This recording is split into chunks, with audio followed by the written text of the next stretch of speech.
Les conseillers désertent, les ministres démissionnent.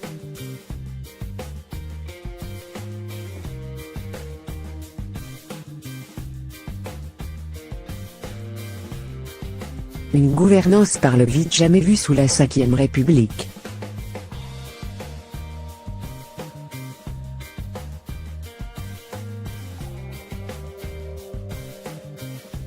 Cette semaine, Ismaël Emelien, conseiller le plus proche d'Emmanuel Macron, a quitté l'Élysée pour assurer la promotion d'un manifeste progressiste coécrit avec un autre membre du cabinet présidentiel, David Amiel.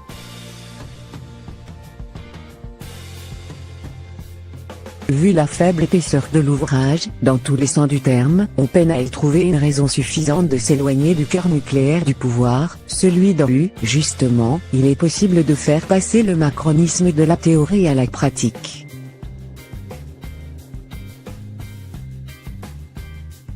Et puis, ces deux départs ne sont pas isolés.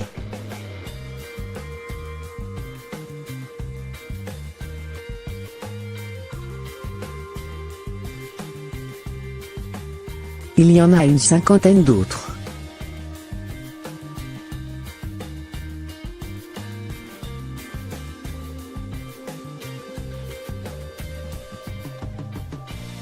Et pas des moindres, y compris parmi les membres du canal historique du macronisme, Sylvain Faure, plume et communicant,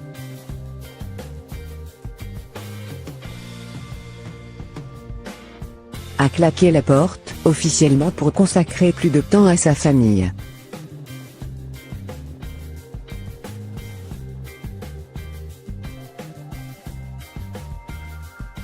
Stéphane Séjourné, monsieur politique, est devenu directeur de campagne de la liste LREM pour les européennes, où il occupe la place numéro 6.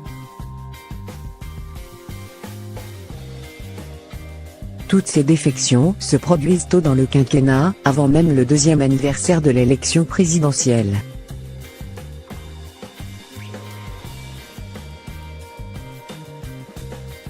Hémorragie de ministres.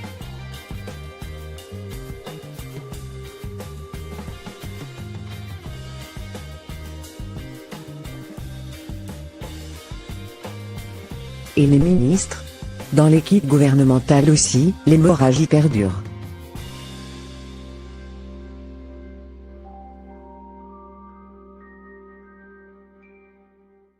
Ce jeudi, Emmanuel Macron a perdu un autre fidèle de la première heure en la personne de Benjamin Griveaux.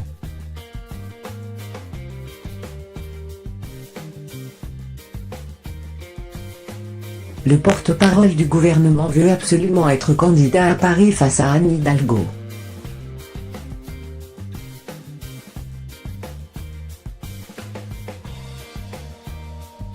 Peu lui chaud que son impatience, attisée par des sondages peu flatteurs pour lui, bouscule le calendrier politique, entre fin du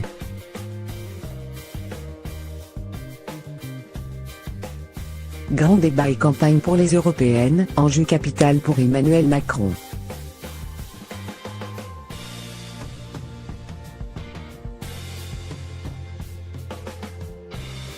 Avec le départ programmé de Nathalie Loiseau, tête de liste, et celui de Mounir Majoubi, sanctionné pour avoir affiché ses ambitions parisiennes, le remaniement en cours est le dernier en date d'une longue série, dont l'Élysée se serait volontiers passé dans certains cas.